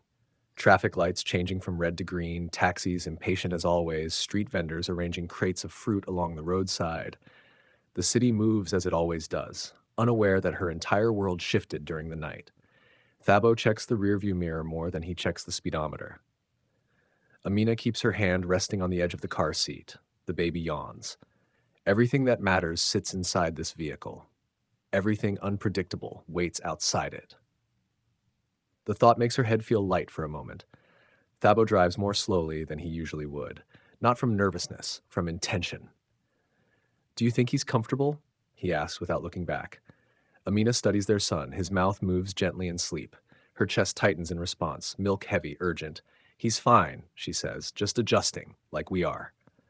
A faint smile touches his lips. Then the baby begins to fuss, soft at first, then sharper. Amina's body reacts before her thoughts catch up. Heat stings behind her eyes. For a second, she feels she might cry with him, simply because everything feels too large to hold. She leans closer and slips her fingers inside the seat to touch his cheek. It's okay, she murmurs. We're moving. That's all. The car ahead slows unexpectedly at a light. Thabo's shoulders tighten. The baby's cry rises another note. Thabo signals and pulls slightly to the side. The vehicle in front rolls forward just enough to shield them from the open lane. The one behind closes the space. Amina loosens the straps just enough to lift the baby's head and press him gently against her chest without fully removing him. The movement pulls sharply low inside her, a reminder that she is still healing in ways no one can see. It's his first ride, she whispers. He doesn't know this rhythm yet. The crying softens into small hiccups. Thabo watches through the mirror, not the traffic, her, the way she stays calm, the way her voice lowers instead of rising. When the light changes, he guides the car back onto the road. Everything feels, he begins, then stops. Fragile, she says for him. Yes, she nods slowly. Fragile isn't weak, he says nothing to that, but he chooses a longer road home than the one he usually takes. The gates begin to slide open before they even reach them. The house stands there, quiet and self-contained, glass and pale stone softened by the morning sun. It looks exactly as it always has, but it does not feel the same. Security stands in their usual places, discreet, watchful. Yet today, when the car door opens, something in their posture carries a different weight. Not dramatic, just aware. Amina steps out slowly. Her legs tremble a little. A wave of dizziness rises before she can prepare for it. She steadies herself against the car door and breathes through it until the world settles again. The front door opens before they arrive at it. A staff member greets them in a lowered voice, as though speaking too loudly might disturb something fragile. Upstairs, the nursery door is already open. That is the first thing Amina notices. The scent of fresh linen reaches them. Lavender mixed with something crisp and clean. A mobile hangs above the crib, perfectly aligned. Blankets folded into careful rectangles. A stuffed elephant sitting upright as if waiting to be told its duty. It is beautiful. It is untouched. Her chest tightens. This is his room, she says quietly. Thabo stands just behind her, watching her take it all in. Outside the window, one of the security vehicles shifts its position slightly. Even here. Her phone vibrates inside her pocket. She ignores it. When the housekeeper steps forward toward the crib, Amina gently shakes her head. I'll do it. Not sharp, just certain. She lifts the baby from the car seat herself. The effort costs her more than she allows to show. Her hips ache deeply, her arms tremble faintly, not because he is heavy, but because her body is still rearranging itself after bringing him into the world. She lowers him carefully into the crib. He squirms at once, the blanket tilts to one side, she straightens it. It shifts again. Thabo steps closer, his hands hovering uncertainly over the swaddle. Too tight? He asks. Too loose? No. Are you sure? She almost laughs. Yes. The pacifier rolls off the changing table and disappears beneath the dresser. They both look at the empty space where it was. Thabo kneels, expensive trousers pressing against the hardwood floor, and reaches underneath until he finds it. Already the room feels less arranged, more lived in. Her phone vibrates again. This time she checks. Her mother. Call me when you're settled. We must discuss the naming. Legacy does not sleep. Before she can respond, the baby lets out a small gurgle. Then warmth spreads. Thabo stops mid-sentence. Amina does not. Cloth, she says calmly. He grabs the wipes, nearly knocking over a bottle of lotion. I swear, if he. He does, directly. Thabo jerks back in surprise, then releases a short laugh he cannot hold back. Amina smiles, too tired to truly enjoy the moment, but steady all the same. He's learning, she says. There is something humbling about watching a man who manages complicated operations be undone by a newborn's bladder. He cleans carefully, thoroughly, as if precision alone might prevent it from happening again. The baby looks up at him, completely unimpressed. Is this personal? Thabo mutters. It's not, Amina replies. It's survival. Even one of the staff members lets out a soft laugh before quietly excusing herself downstairs. Somewhere below, a phone begins to ring. It rings longer than it should. By late afternoon, the light inside the house has turned golden. Amina insists on giving him his first bath. The small basin is placed carefully on the bathroom counter. Towels folded neatly, lotion opened, steam rising gently, warming the air. Thabo stands close, a towel resting over his arm as though he's awaiting orders. The moment the water touches the baby's skin, he gasps, then protests. Amina's heart leaps, but her hands do not shake, one steady beneath his neck, the other firm across his chest. It's okay, she whispers. We're here. He's slipping, Thabo says, leaning in quickly. I have him. The baby kicks, sending water onto Thabo's shirt. He does not step back. After a little while, the crying softens into quiet blinking. Tiny fists float in the water. The splashing grows gentle. The tension leaves Thabo's face, replaced by something close to wonder. I can't believe how much I love him already, he says softly. Amina believes him, but she also sees what lies beneath those words. He is already measuring how to protect something so small in a world so wide. Evening comes slowly. The house grows still. Amina sits beside the nursery window, the baby in her arms. Outside, the sky fades into a deep violet. He roots impatiently. The first attempt fails. He pulls away, frustrated. A quick, sharp doubt slices through her. What if she cannot do this properly? What if? She begins, but her voice cracks. Thabo is beside her at once. He's learning, he says gently. So are you. He adjusts the pillow behind her back, hands her water before she asks. His fingers brush hers, steady, grounding. The second attempt works. A slow, rhythmic swallow fills the quiet room. Relief washes over her so suddenly that tears spill down her cheeks. Not sorrow, release. Thabo sees, but he does not comment. He simply remains there. Downstairs, a phone vibrates again. Then again. Eventually, it stops. Messages gather. His brother, an elder, a lawyer. One reads, "We need to coordinate the announcement. Timing matters." Another, "The child must be presented properly. There are protocols." Thabo silences them all. "Tomorrow," he says, yet tension settles along his jaw. Outside the nursery door, security shifts rotation. Amina hears the slight change in footsteps, protection adjusting itself around one small crib. She reorganizes the changing table with her own hands, pulls the wipes closer, folds the blankets less perfectly, more practically. She sends her mother a voice note. "He's here," she says softly. "He's healthy." Her mother replies quickly. Introduce him slowly. Too much visibility is not good for a baby. There is distance in her mother's words. And warning. Grace sends a message. Ruth follows with heart emojis and a prayer. Small bridges to a life she once knew. One without convoys, without guarded gates. The baby naps. They stand over the crib together, not speaking, just watching his chest rise and fall like it's the only rhythm that matters. It's ridiculous how something so small can command that much attention. Neither of them wants to be the first to step away. Night comes quietly. In their bedroom, Amina sits on the edge of the bed. The exhaustion isn't dramatic. It's threaded through her bones, low and constant.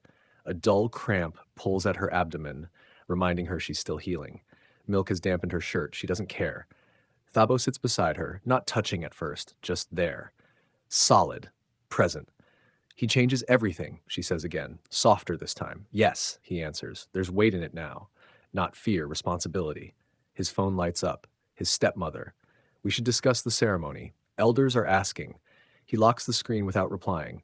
He looks down at his hands, the same hands that sign contracts, move money, direct men without raising his voice. Now they have to hold something breakable. That seems to land heavier than any negotiation ever has. Amina leans her head briefly against his shoulder. It's not dramatic. It's not a speech. It's just contact. For a moment, the house is quiet enough to pretend the world has paused.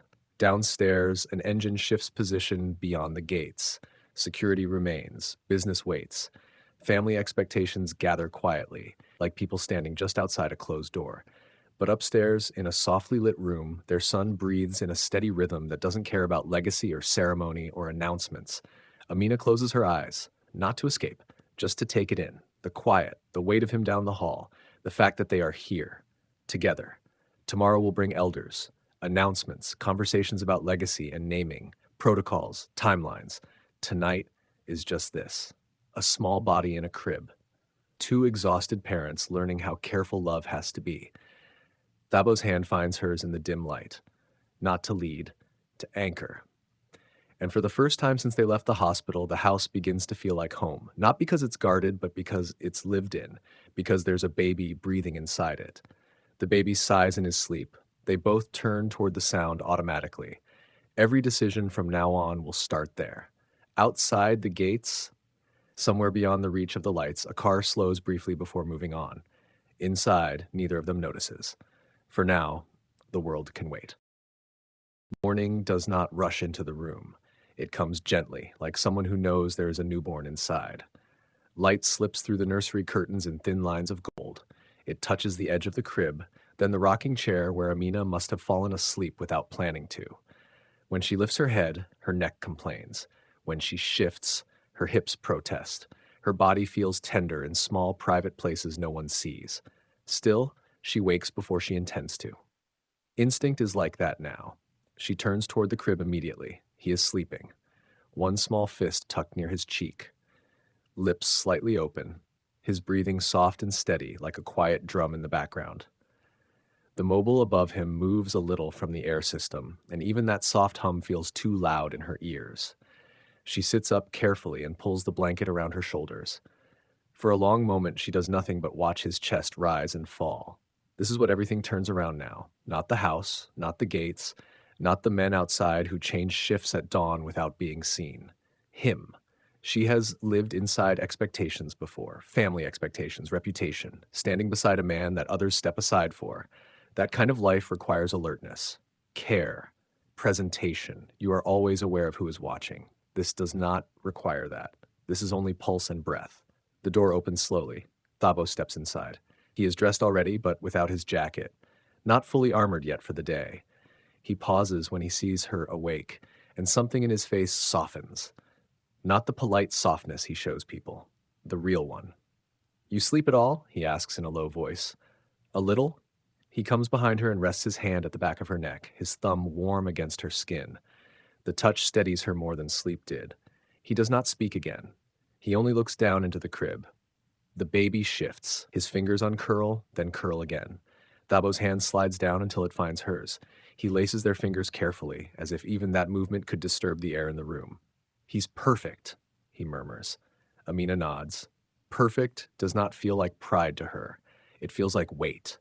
Loving something this completely feels like standing in the open without armor.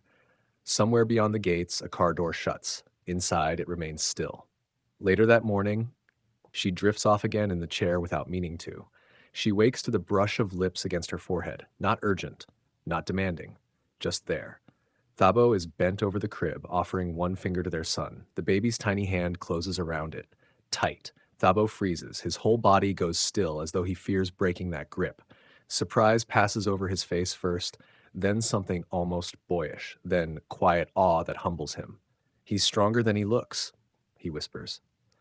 Amina smiles, still half inside sleep. "He's yours." Thabo glances at her. "He's ours." It is gentle but firm, not about lineage, not about who he belongs to, about partnership. After a moment, the baby's fingers loosen on their own. Thabo does not pull away. He lets the child decide when to let go. Control surrendered in small pieces. By mid-morning, the baby begins to stir, small rooting movements, soft sounds that will become a cry if they are ignored. Amina settles again into the chair. The faint scent of lotion lingers on the baby's skin. Thabo hovers for a second, unsure of himself, then kneels beside her instead of pacing the room. He watches closely. "Is he?" he begins.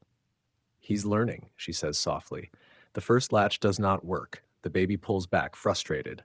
Doubt flashes through her, quick and sharp. What if she cannot do this? What if loving him is not enough? Her body still feels unfamiliar to her.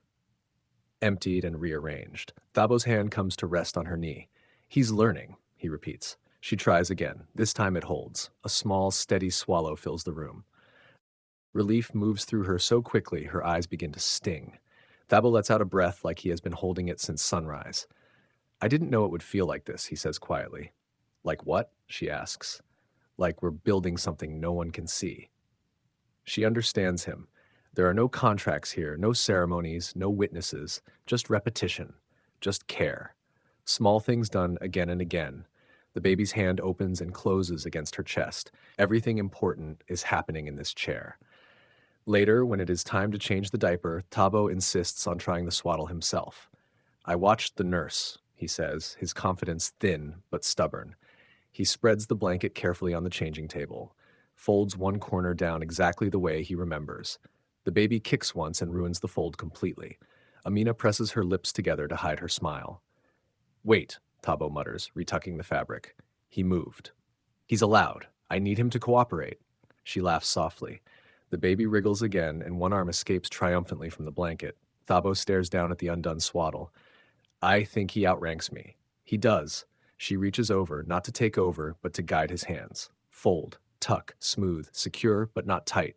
It holds, for about 10 seconds. The arm slips free again. They both laugh, quietly, tiredly, but real. Outside the nursery door, a faint footstep passes. A low murmur spoken into a cuff. Inside, Thabo leans closer to inspect his son's small rebellion. "You negotiating already?" he murmurs.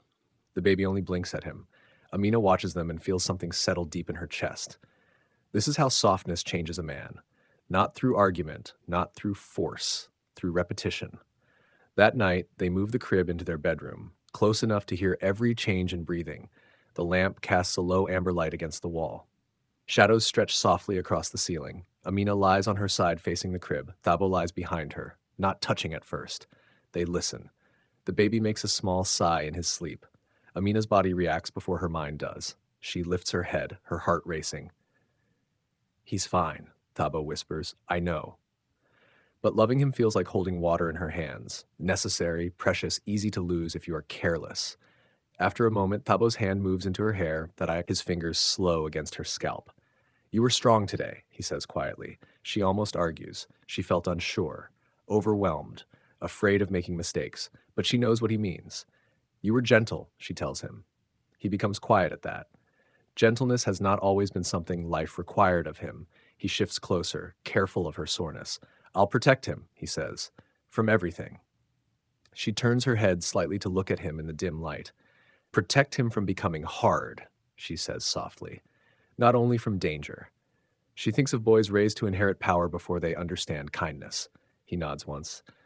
"I don't want him to learn cruelty from me," he admits. It is a small confession, but it costs him something to say it aloud. "I'll remind you," she says, not as a threat, as partnership.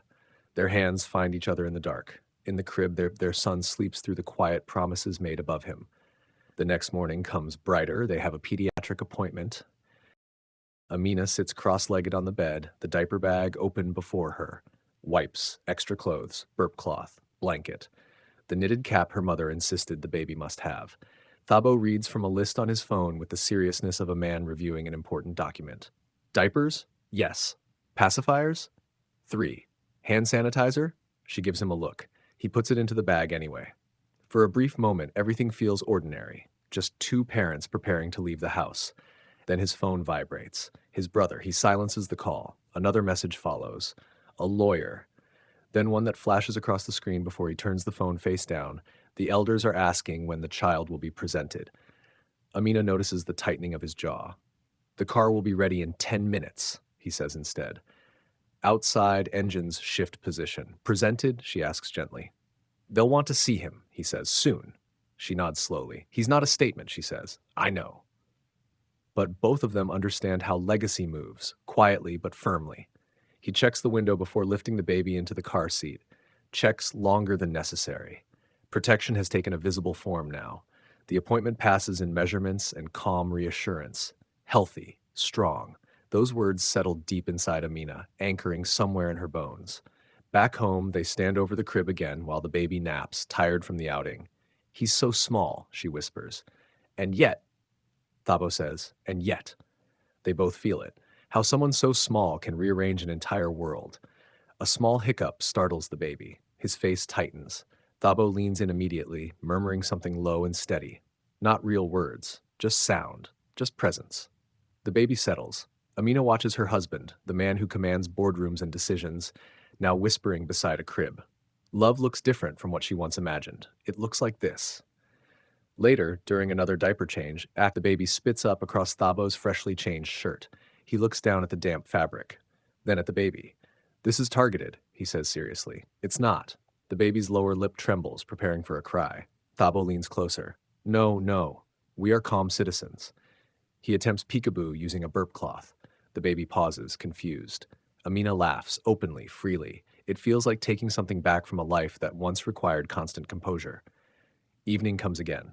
The nursery lamp glows with warm light. The scent of lotion lingers softly in the air. The house grows quiet except for distant movement downstairs. The baby finally sleeps after a long feeding. Amina sits on the edge of their bed, exhaustion running deep but steady. Thabo sits beside her. For a while, neither of them speaks. A phone vibrates somewhere downstairs, then stops. He changes everything, she says softly. Yes. This time the word carries intention. I don't want him to inherit enemies, she says. Thabo's hand stills. He won't inherit my mistakes, he replies. Not defensive, just certain in his effort. She studies his face. Not certainty she sees, but commitment. She rests her head against his shoulder. He lowers his cheek gently to her hair. Outside the gates, an engine shifts position. The world continues its quiet negotiations. Expectations gathering like distant clouds. Inside, their son breathes in small, even rhythms. Amina closes her eyes. This is what must be protected. Not image, not empire. This. Thabo's fingers thread through hers, anchoring. From the next room, the baby sighs in his sleep. Both of them turn toward the sound without thinking. Every decision from now on will begin there. And somewhere beyond the gates, people are already making plans about him. But tonight, in this house, he is only a child. And for tonight, that is enough. Before the sun even thinks of rising, Thabo is awake. The room is still wrapped in darkness. Only the faint glow from the security monitors on the wall and the light from his laptop cut through it, laying pale squares across his face. Beside him, Amina sleeps, her breathing slow and even. Down the hallway, the baby makes those soft early morning sounds. Not crying, no. Just small coos, like he is testing his own voice, discovering it little by little. Thabo reaches for the mug on his nightstand and takes a sip. The coffee has gone cold. He drinks it anyway. His laptop screen is crowded with encrypted messages, reports from the night team, alerts, risk assessments, logs of movement. Outside, the city wakes up carelessly, stretching into its day without thought. But in this house, nothing is left to chance. Every engine sound is noted, every gate sensor recorded, every vibration traced. He types a short sequence into his phone. One man is instructed to recheck the perimeter cameras. Another is told to confirm a delivery route scheduled for later. He does not raise his voice. He does not rush. He moves through it quietly, as though this has long been written into his bones. He pauses and listens. A security vehicle shifts position outside. He knows each engine by its sound. He can tell which guard is driving simply by how long they idle before turning. Nothing happens by accident. He murmurs under his breath. Nothing touches her. A new message appears. It is from a rival he knows too well. Congratulations on the new edition. Wishing you joy and health. The words look polite, respectful, clean, too clean. Thabo reads it twice. He notices the timing, sent before sunrise. He notices the wording, not one personal detail about the baby, just enough warmth to appear decent, just enough distance to carry another meaning. He does not reply. Let it sit. He switches to the camera feeds, front gate, perimeter walls, side street, rear entrance. Guards rotate smoothly. One steps back into shadow as another takes position near the gate. No wasted motion, no visible tension. Inside the nursery, the mobile turns lazily above the crib. Soft pastel animals spinning in a slow, innocent circle. Outside, men move like chess pieces. The faint scent of baby lotion lingers in the air from the night before. The house smells warm. Lived in. Safe. His phone rings. One of the elders. Thabo, the older man says, his voice sharp, measured. Strategy meeting at 10. Your presence is required. Thabo looks toward the crib through the open doorway. The baby stretches in his sleep, his small arms flinging upward for a moment before settling. Amina turns slightly beside him, still held by sleep. Not today, Thabo answers calmly. Family comes first. Silence fills the line, not agreement, not approval. The call ends. For now, that will do. He leans back in his chair, but he does not relax. A memory pushes forward without asking permission. A shadow in a parking garage months ago, the quick flash of metal in someone's hand, how close the timing had been.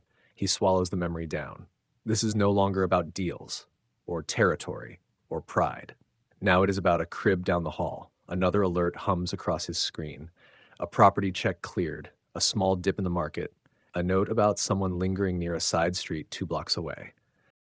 He takes in all of it without panic. He sorts it in his mind, puts each thing where it belongs, decides what comes first and what can wait. Nothing rushed, nothing careless. Then the baby's soft coo floats down the hallway and cuts straight through the tension. Amina wakes not long after and walks slowly toward the nursery. Thabo follows a minute later. Morning becomes simple again. Diapers, feeding, the steady back and forth of rocking. The kind of repetition that shrinks the world down to what fits inside your hands. When Amina bends to adjust the blanket in the crib, Thabo kneels beside her. Sleep, he whispers to his son. I'll handle the rest. Always. Amina smiles at that. She doesn't lift her head, but she hears him. The room feels warm, sheltered, almost separate from everything beyond its walls. Almost. By evening, the light through the nursery window turns amber. Thabo glances again at the street camera feed. There is a black car parked closer than usual. Not breaking any law, not aggressive, just close enough to be noticed. The license plate is partly hidden, dirt, maybe, or something more deliberate. He does not grab his phone immediately. He watches. He counts how long the engine stays warm. He checks whether the driver steps out. He notices the angle of the front wheels. Across the room, Amina hums softly while rocking the baby.